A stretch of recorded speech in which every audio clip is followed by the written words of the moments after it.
Good afternoon, everybody. Wee Paddy from across the shop. Nice to see you all again, as so to speak. Now, today, what I've done today and what I'm going to do during the rest of this year, every 4 months, because there's 3 of them in a year. There you are, that's not bad for an Irishman. Every 4 months, I'm going to do my best 4 knives that I've bought in that 4-month period. And then at the end of the year, probably January, we'll get all 12 knives together and I'm going to have a shoot off to get down to the top 3 for the year. So this is my first offering. Again, I'm not apologising, but this is a budget channel. You're not going to see expensive knives here, or not very expensive. They're expensive. Some of them are expensive to me, but they're good value knives, and everybody uses good value knives, I think. So there we go. Anyway, what I'm going to get started, I have 6 in front of me now. So the reason there's 6 in front of me is because I really had a trouble getting it down to the 6. And in my head, I know the top 4, but there's 2 that I'm still fighting with. Should they be in, should they be out? So I put them down there, and they're going to be what people call, you know, the close runner-uppers.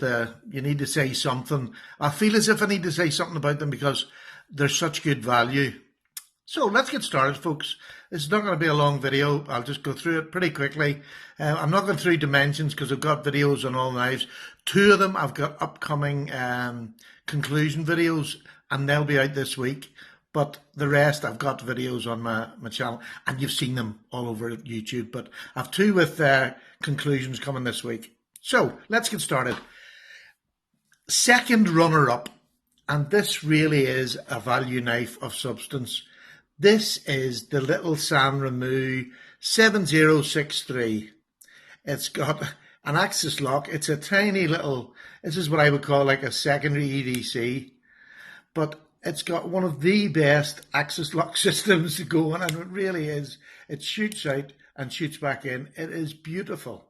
It is a good thick slicing blade. Oh, this is sort of the one you could take to work and you would have no trouble. Absolutely no trouble at all. People would say, isn't that cute? But it cuts, it's lovely. It's made with 8CR13 MOV, which is absolutely fine for a wee secondary blade. Well worth it. It was only a couple of quid, and I mean a couple of quid, about £8, under $10, let's put it like that. Lovely, lovely little knife. Was surprised that it got here, but when I was looking through them, it just had to get a wee mention. So we'll move that on. The second runner-up is the Gamze F7 V9M. This is probably one of the knives that caused such a big stir when it first came out for Gamsu, because it just looks like a copy of the Paramilitary 2, but with an axis lock, and that is the difference. The axis lock on this one of mine is absolutely lovely. I have no blade play. It shoots out. There's nothing, absolutely nothing. It's as quick as anything I've ever had. Great working knife, and I have used this an awful lot. I used it when I went out camping as well. Great wee knife. Good, sturdy knife. It just didn't get in, I think because it's overplayed now. Nearly everybody's heard of them, seen them, had one, got an opinion on them. And I suppose that's why I didn't put it in. The other ones are maybe not quite so well known and used as this, but this is an excellent knife. I'll put that up. For anybody starting out, for a youngster or something that's not going to be able to afford it, a Paramilitary 3 over here now is about £300. That's ridiculous. I wouldn't pay that. Sorry, £200. I'm lying. £200. I just wouldn't pay that for a Paramilitary 2, as much as I love the look of it, when I can get this for $15. Do you know what I mean? So there we go. That's the second runner-up, and both them 2 very nearly made it in. That gets down to my final 4 for this month.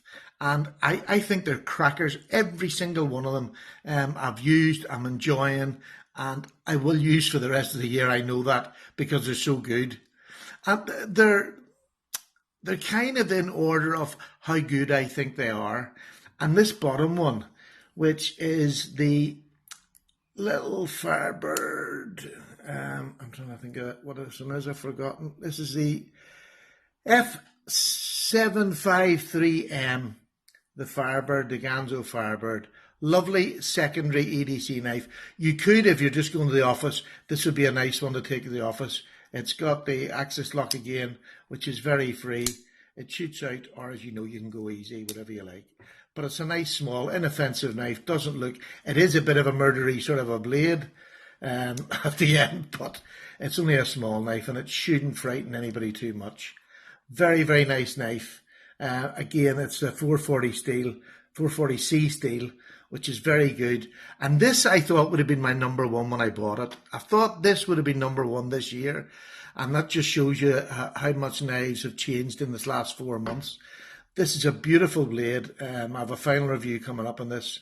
Lovely, lovely, lovely knife. If you haven't got one, that's the F7 V9M. Again, it's somewhere around it's under $10 at the minute, I think, on GearBest. So you can't beat it. Cannot beat it. We'll put that over there. Now, the next one up is my favourite aesthetically looking knife.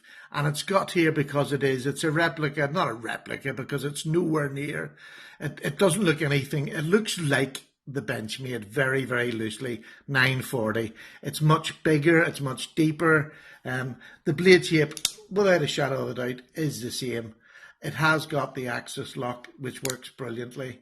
But it's so much bigger, and it's only got 440 steel. It's not got the steel that a Benchmade has. But really, to be honest with you, I just love this. I can't afford a Benchmade. This is my substitute, and I love it. I use it all the time. Absolutely no complaints whatsoever. Takes a razor's edge.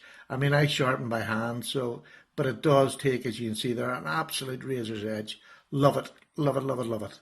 So that's my 940 in my head. I don't question my head because it's never very sensible. There we go, and we'll get down now, and we'll bring them a wee bit closer to the last two and the best two, and this was a struggle. This here is the Gamze F7 V9M.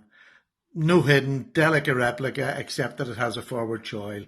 So it could be the bird replica, whatever you want it to be a replica, it's not. This is a Gamsu knife.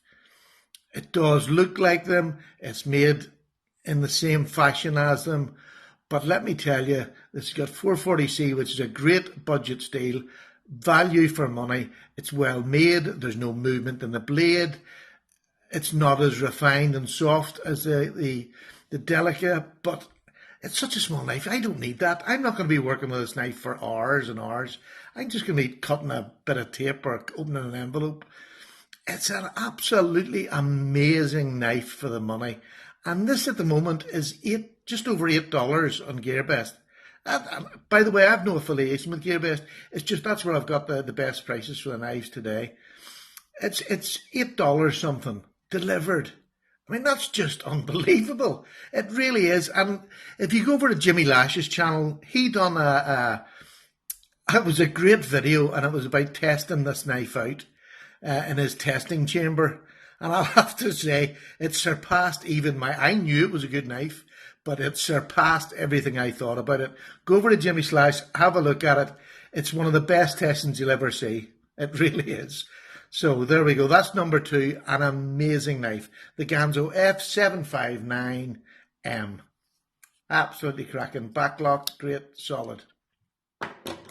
So, down to the best one so far that I have bought. I have the final review coming of that this week. And this one is the Land 910 Plus. I'm way behind the times. I should have had this a long time ago. This is a liner lock. It has the most lovely cutting grind blade there. This is 12C27.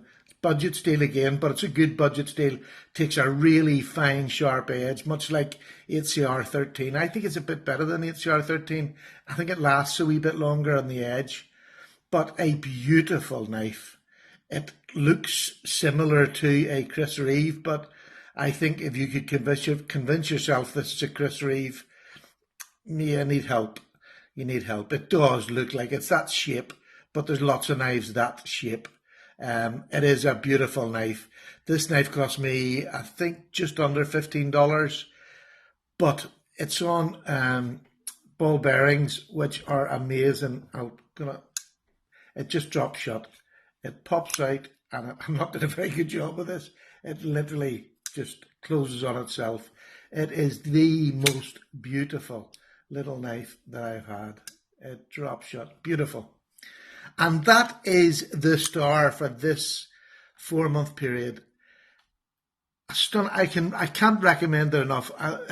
Between it and the Gamsu are the two that I would recommend to anybody to have a go. I don't care how much you normally spend on knives. These are two working knives that you will not be sorry to have in your collection whatsoever. So that is the Land 910 Plus. That's the winner for this third of the fourth 4 months at the beginning of this year. That is the winner by far. I have no qualms on that whatsoever. It's the winner by far. And with that, I'm going to close this. I'm not going to make it a long video. I hope you enjoyed seeing the knives. If you have any questions you want to ask about any knives, please comment below. I'll always answer your comment. Even if it's nasty, I'll tell you I love you. All right, so top of the morning to you all. I'll see you very, very soon. Take care, Paddy. Bye. By the way, folks, just a wee add-in. I'd just like to let you know, for those who are on it, I'm on Instagram now. Ooh, I'm telling you, I'm getting technical. I'm on Instagram, and it's under Paddy's Potato Peelers, dead simple. And hopefully I'll get used to downloading more and more pictures on there and to get to see other people's knives on Instagram. Okay, bye.